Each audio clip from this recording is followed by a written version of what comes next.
ಹರೇ ಕೃಷ್ಣ. ಅಧ್ಯಾಯ 2 ಶ್ಲೋಕ 8.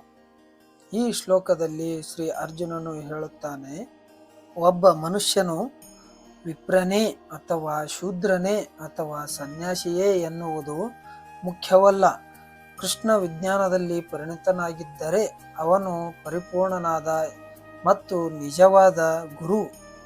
ಆದುದರಿಂದ ಶ್ರೀ ಕೃಷ್ಣ ಪ್ರಜ್ಞೆಯ ವಿಜ್ಞಾನದಲ್ಲಿ ಪರಿಣಿತನಾಗಿಲ್ಲ ಯಾರು ನಿಜವಾಗಿಯೂ ಗುರುರಾಗಲಾರ. ದೈವಿಕ ಸಾಹಿತ್ಯದಲ್ಲಿ ಹೀಗೆ ಹೇಳಿದೆ. ಅನುವಾದ ನೋಡೋಣ ಬನ್ನಿ. ನನ್ನ ಇಂದ್ರಿಯಗಳನ್ನು ಒಣಗಿಸುತ್ತಿರುವ ಈ ದುಃಖವನ್ನು ಹೊಡೆದೋಡಿಸಲು ನನಗೆ ಮಾರ್ಗವೇ ಕಾಣುತ್ತಿಲ್ಲ.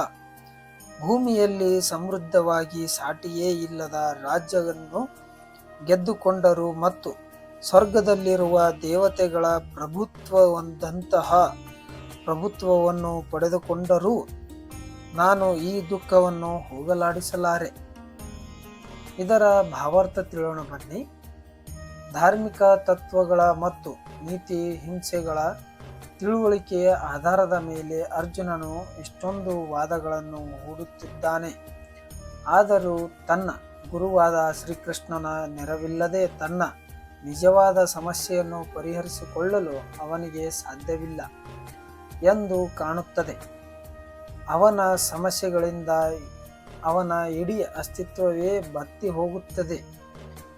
ಈ ಸಮಸ್ಯೆಯನ್ನು ದೂರು ಮಾಡಲು ಅವನ ತಥಾತ್ಥಿಕತ ಅರಿವಿನಿಂದ ಏನೇನೂ ಉಪಯೋಗವಿಲ್ಲ ಎಂದವನಿಗೆ ಅರ್ಥವಾಗಿತ್ತು. ಶ್ರೀಕೃಷ್ಣನಂತಹ ಗುರುವಿನ ನೆರವಿಲ್ಲದೆ ಇಂತಹ ಗೊಂದಲಗಳನ್ನು ಪರಿಹರಿಸಿಕೊಳ್ಳುವುದು ಅವನಿಗೆ ಸಾಧ್ಯವಿರಲಿಲ್ಲ. ಶೈಕ್ಷಣಿಕ ಜ್ಞಾನ, ವಿದ್ಯುತ್, ಉನ್ನತ ಸ್ನಾನ ಮೊದಲಾದವೆಲ್ಲವೂ ಬದುಕಿನ ಸಮಸ್ಯೆಗಳನ್ನು ಬಿಡಿಸುವುದರಲ್ಲಿ ನಿರತರಾಗಿರುತ್ತವೆ.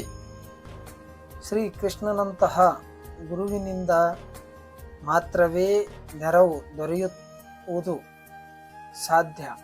ಇದರ ನಿರ್ಣಯವೆಂದರೆ 100ಕ್ಕೆ 100ರಷ್ಟು ಶ್ರೀಕೃಷ್ಣನ ಪ್ರಜೆ ಇರುವವನು ಮಾತ್ರವೇ ನಿಜವಾದ ಗುರು. ಏಕೆಂದರೆ ಅವನು ಬದುಕಿನ ಸಮಸ್ಯೆಗಳನ್ನು ಬಿಡಿಸಬಲ್ಲ. ಶ್ರೀಕೃಷ್ಣ ಪ್ರಜ್ಞೆಯ ವಿಜ್ಞಾನದಲ್ಲಿ ಪರಿಣಿತನಾದವನು ಮಾತ್ರವೇ ಅವನ ಸಾಮಾಜಿಕ ಸ್ಥಾನವು ಏನೇ ಆಗಿರಲಿ ನಿಜವಾದ ಗುರು ಎಂದು ಚೈತನ್ಯ ಮಹಾಪ್ರಭು ಹೇಳಿದ್ದಾರೆ. ದೈವಿಕ ವಿದ್ಯೆಯ ಎಲ್ಲ ವಿಷಯಗಳಲ್ಲೂ ತಜ್ಞನಾದ ಬ್ರಾಹ್ಮಣ ವಿದ್ವಾಂಸನು ವೈಷ್ಣವನಾಗಿಲ್ಲದಿದ್ದರೆ, ಕೃಷ್ಣ ಪ್ರಜ್ಞೆಯ ವಿಜ್ಞಾನದಲ್ಲಿ ತಜ್ಞನಾಗಿಲ್ಲದಿದ್ದರೆ ಅವನು ಗುರುವಾಗಲು ಯೋಗ್ಯನಲ್ಲ. ಆದರೆ ಕೆಳ ಜಾತಿಯಲ್ಲಿ ಹುಟ್ಟಿದುವವನು ವೈಷ್ಣವನಾಗಿದ್ದರೆ ಅವನಿಗೆ ಕೃಷ್ಣ ಪ್ರಜ್ಞೆ ಇದ್ದರೆ ಅವನು ಗುರುವಾಗಬಹುದು.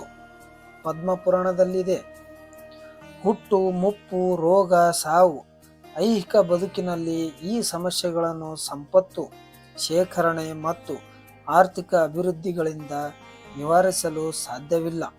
ಜಗತ್ತಿನ ಅನೇಕ ಭಾಗಗಳಲ್ಲಿ ಬದುಕಿನ ಸೌಕರ್ಯಗಳನ್ನು ಸಮೃದ್ಧಿಯಾಗಿ ಸಂಪತ್ತು ತುಂಬಿ ತುಳುಕುತ್ತಿರುವ ಮತ್ತು ಆರ್ಥಿಕವಾಗಿ ಅಭಿವೃದ್ಧಿ ಹೊಂದಿರುವ ಹಲವು ದೇಶಗಳಿವೆ. ಅವುಗಳಲ್ಲಿಯೂ ಐಹಿಕ ಬದುಕಿನ ಸಮಸ್ಯೆಗಳು ಇದ್ದೇ ಇವೆ. ಅವು ಹಲವು ರೀತಿಗಳಲ್ಲಿ ಶಾಂತಿಯನ್ನು ಅರಿಸುತ್ತವೆ. ಆದರೆ ಅವು ಕೃಷ್ಣನ ಅಥವಾ ಭಗವದ್ಗೀತೆಯ ಮತ್ತು ಶ್ರೀಮದ್ ಭಾಗವತದ ಮಾರ್ಗದರ್ಶನವನ್ನು ಪಡೆದರೆ ಮಾತ್ರ ನಿಜವಾದ ಸುಖವನ್ನು ಪಡೆಯಬಲ್ಲವ. ಭಗವದ್ಗೀತೆಯಲ್ಲಿ ಶ್ರೀಮದ್ ಭಗವದ್ಗೀತೆಗಳು ಸೇರಿ ಕೃಷ್ಣ ವಿಜ್ಞಾನ, ಕೃಷ್ಣ ಪ್ರಜ್ಞೆಯಲ್ಲಿರುವ ಕೃಷ್ಣನ ನಿಜವಾದ ಪ್ರತಿನಿಧಿ ಮೂಲಕವು ಇವುಗಳ ಮಾರ್ಗದರ್ಶನವನ್ನು ಪಡೆದರೆ ಆ ದೇಶಗಳಿಗೆ ಶಾಂತಿ, ಆರ್ಥಿಕ ಅಭಿವೃದ್ಧಿ ಮತ್ತು ಐಹಿಕ ಸೌಲಭ್ಯಗಳಷ್ಟೇ ಸಂಸಾರದ, ಸಮಾಜದ, ರಾಷ್ಟ್ರದ ಮತ್ತು ವಿಶ್ವದ ಶೋಷಣೀಯತೆ ಸ್ಥಿತಿಯನ್ನು ನಿವಾರಿಸಲಾರವು. ಇಲ್ಲದಿದ್ದರೆ ಅರ್ಜುನನು ಭೂಮಿಯಲ್ಲಿ ಸಮೃದ್ಧನಾಗಿ ಸಾಟಿಯೇ ಇಲ್ಲದ ರಾಜ್ಯವನ್ನು ಗೆದ್ದುಕೊಂಡವರು ಮತ್ತು ದೇವತೆಗಳ ಒಡೆತನದಂತಹ ಪ್ರಭುತ್ವವನ್ನು ಪಡೆದುಕೊಂಡರೂ ತನ್ನ ದುಃಖವನ್ನು ಹೋಗಲಾಡಿಸಿಕೊಳ್ಳುವುದು ಸಾಧ್ಯವಿಲ್ಲ ಎಂದು ಹೇಳುತ್ತಿರಲಿಲ್ಲ.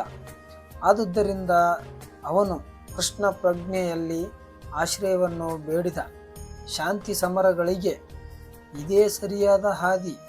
ಆರ್ಥಿಕ ಪ್ರಗತಿ ಮತ್ತು ಜಗತ್ತಿನ ಪ್ರಜಾಪ್ರಭುತ್ವಗಳನ್ನು ಪ್ರಕೃತಿಯ ವಿಕೋಪಗಳ ಯಾವ ಕ್ಷಣದಲ್ಲಾದರೂ ಒರೆಸಿ ಹಾರಿಸಿ ಬಿಡಬಹುದು.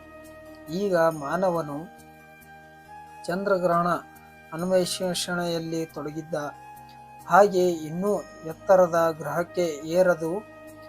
ಅದು ಒಂದೇ ಏಟಿಗೆ ನುಚ್ಚುನೂರಾಗಬಹುದು. ಭಗವದ್ಗೀತೆಯು ಇದನ್ನು ದೃಢಪಡಿಸುತ್ತದೆ. ಕ್ಷಣೇ ಪುಣ್ಯೆ ಮರ್ತಲೋಕಂ ವಿಷನಿಕ್ತ. ಒಳ್ಳೆಯ ಕಾರ್ಯಗಳಿಂದ ಪ್ರಾರಂಭವಾಗುವ ಪುಣ್ಯ ತೀರ್ಥೊಡನೆಯೇ ಮನುಷ್ಯನ ಸಂತೋಷವು ಶಿಖರದಿಂದ ಬದುಕಿನಲ್ಲಿ ಪ್ರಪಾತಕ್ಕೆ ಉರುಳಾಗುತ್ತಾನೆ.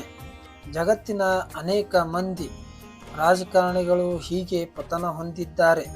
ಇಂತಹ ಪತನಗಳು ಇನ್ನಷ್ಟು ಗೋಳಾಟಕ್ಕೆ ಕಾರಣವಾಗುತ್ತವೆ.